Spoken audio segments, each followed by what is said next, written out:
ভাইরা আমার বন্ধুগণ, আজ থেকে বহু বছর আগে আমার আল্লাহ পাক রব্বুল আলামিন তামাম পৃথিবীর জমিনে মানুষগুলোকে পাঠানোর পূর্ব সর্বপ্রথম বাজান আমার আপনার রূহগুলোকে আল্লাহ সুন্দর করে সৃষ্টি করিয়া একটা ময়দানে সমস্ত রূহগুলোকে একটা জায়গায় জড়ো করিয়া আমার আল্লাহ রব্বুল আলামিন সমস্ত রূহগুলোকে ডাকতে বলল, আমি আল্লাহ তোমাদেরকে তো দুনিয়ার জমিনে সিরিয়াল অনুযায়ী পাঠাবো, তোমরা সিরিয়াল অনুযায়ী যাইবা বান্দা, কিন্তু যাওয়ার পূর্বে আমি আল্লাহ রব্বুল আলামিনের কাছে আজকে তোমরা ওয়াদা দিবা। আমরা রূহরা সেই দিন বলেছিলাম আল্লাহ কি ওয়াদা দিবা? আল্লাহ ডাক দেওয়ার রূহরা তোমরা আজকে আমি আল্লাহর কাছে ওয়াদা দাও, দুনিয়ার জমিনে যাওয়ার পরই তোমরা কার ইবাদত করবা, কার তার গোলামি করবা, দাসত্ব করবা, কাকে তোমরা রব বলে মানবা, কাকে স্রষ্টা বলে মানবা। আমরা রূহরা সেই দিন আল্লাহকে বলেছিলাম আল্লাহ আমরা আজকে ওয়াদা দিচ্ছি আমরা দুনিয়াতে যাওয়ার পরে গো কারো ইবাদত করবো না, কারো দাসত্ব গোলামি করবো না। ওগো আল্লাহ একমাত্র কেবলমাত্র রব্বুল আলামিন আমরা আজকে ওয়াদা দিচ্ছি, কথা দিচ্ছি গো আল্লাহ দুনিয়ার জমিনে যাওয়ার পরে কারো ইবাদত করব না, কারো দাসত্ব গোলামি করব না। আল্লাহ গো একমাত্র কেবলমাত্র দুনিয়াতে যাওয়ার পরে ইবাদত করব, দাসত্ব করব আর গোলামি করব। জোরে বলেন তা, আরো আওয়াজ করে জবান ছেড়ে দিয়ে বলেন বাজান তা। সে আল্লাহ আমার সর্বপ্রথম আদম এবং হাওয়াকে দুনিয়ার জমিনে পাঠিয়ে দিলেন। আদম এবং হাওয়ার মধ্য দিয়া তামাম পৃথিবীর জমিনে অসংখ্য মানব মণ্ডলীকে স্থান তৈরি হয়ে গেল। আমার বাইরে বন্ধুগণ এই মানুষগুলো তামাম পৃথিবীর জমিনে বাড়তে যখন থাকি, লোকের সংখ্যা যখন বাড়তে থাকে, তামাম পৃথিবীর আনাচে কানাচে ভরে যায়। আমার আল্লাহ এই মানুষগুলোকে আল্লাহকে দেওয়ার কথা যেন তারা ভুলে না যায়, আমার আল্লাহর ইবাদত যেন তারা ভুলে না যায়। আল্লাহর ইবাদত বাদ দিয়া আমার বাইরে বন্ধুরি এই মানুষগুলো যেন আমার বাইরে শয়তানের পথে না যায়। এই জন্য আমার আল্লাহ যুগে যুগে ধাপে ধাপে অসংখ্য নবী রাসূল পয়গম্বর পাঠিয়ে দেন। আমার আল্লাহ পাক নবী রাসূলদেরকে পাঠিয়ে দেন। এই জন্য আল্লাহ বলেন ওয়া ইন মিন উম্মাতিন ইল্লা খালা ফিহা নাযীর।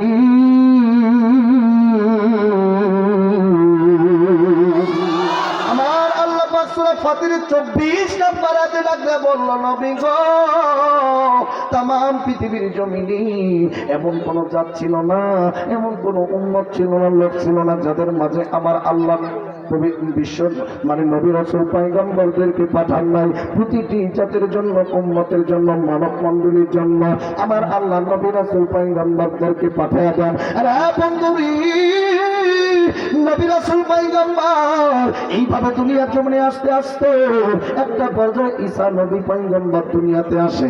ঈসা নবীও একটা সময় দুনিয়া থেকে বিদায় নিয়ে চলে যায়। কিন্তু বন্ধুরে কিতাবের লেখক লিখে ঈসা নবী পয়গম্বর দুনিয়া থেকে বিদায় নেওয়ার পরে প্রায় 500 থেকে 600 বছর আর দুনিয়ার জমিনে আমার আল্লাহ আর কোন নবী রাসূল পয়গম্বর পাঠান নাই।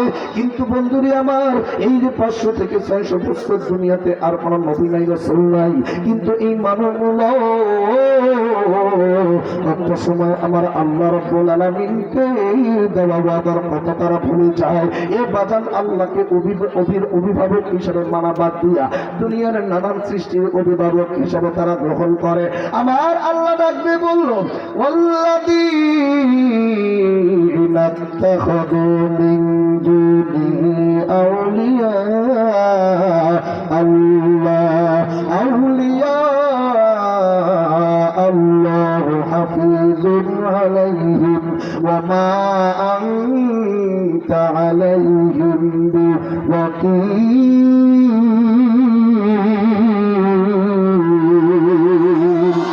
আমার আল্লাহ পাক সূরা সূরার 6 নম্বর আয়াতে বলল বলল বান্দারি অভিভাবক বলে তোমরা কাকে মানছো? যাদেরকে অভিভাবক বলে মানো তারা তোমাদের কোনো ক্ষতি লাভ করতে পারবে না, ক্ষতি করতে পারবে না। কারণ পৃথিবীর সবকিছুর সৃষ্টির মালিক তো একজন, তিনি কে? আর একটু জোরে বলেন তিনি কে?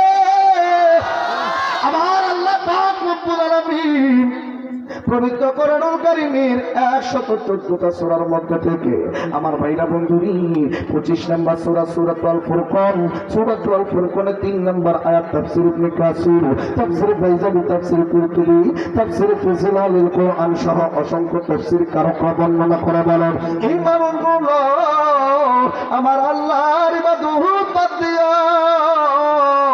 আমার ভাইরা আমার বন্ধুরি আল্লাহ তৈরি নানান সৃষ্টির ইবাদত পূজা তারা করে। যাদের ইবাদত করে তারা কোনো লাভ কোনো ক্ষতি কিছুই করতে পারে না, সব কিছুই তো আল্লাহর হুকুমেই চলে।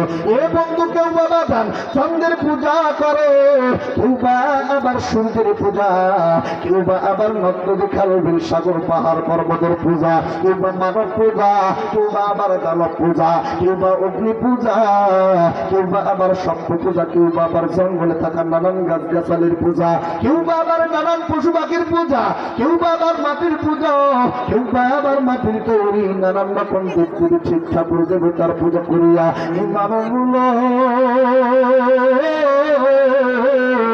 একটা পর্যায়ে আমার আল্লাহকে তারা ভুলে যায়। আল্লাহওয়ালা মানুষগুলো আল্লাহকে ভুলে যায়, নবীওয়ালা মানুষগুলো নবীকে ভুলে যায়, কিতাবওয়ালা মানুষগুলো কিতাব থেকে তারা দূরে সরে যায়।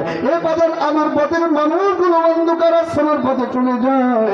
আমার ভাইরা আমার বন্ধুগণ, কিন্তু এই মানুষগুলোকে আমার আল্লাহ রাব্বুল আমিন সত্য বানাবার জন্য, পথ ভোলা মানুষগুলোকে সঠিক পথে সন্ধান দেওয়ার জন্য, আল্লাহ বলা মানুষগুলোকে আল্লাহ বলা করার জন্য, নবী বলা মানুষগুলোকে আমার ভাইরা নবীওয়ালা করার জন্য, অন্ধকার আচ্ছন্ন পথে মানুষগুলোকে আলোর পথে সন্ধান দেওয়ার জন্য আমার আল্লাহ দয়া করিয়া, আমার আল্লাহ মায়া করিয়া তামাম এই পৃথিবীর মানুষের হেদায়েতের কল্যাণে আমার আল্লাহ দুই দুইটাকে আমার তামাম পৃথিবীর মানুষের হেদায়েতের কল্যাণে কথা দেন। আওয়াজ করে বলেন না বাজান সুবহানাল্লাহ। এক নম্বরে বিশ্ব নবী মুহাম্মদ সাল্লাল্লাহু আলাইহি ওয়াসাল্লামকে, আর দ্বিতীয় নম্বরে আমার নবীর প্রতি আল্লাহ দয়া করে মায়া করে মহব্বত করিয়া নূর নামক 30 পারা কোরআন আমার আল্লাহ তার বন্ধুর উপর গীত হিসাবে নাজিল করে। আরেকবার আওয়াজ করে জবানটা খুলে বলেন না বাজান সুবহানাল্লাহ।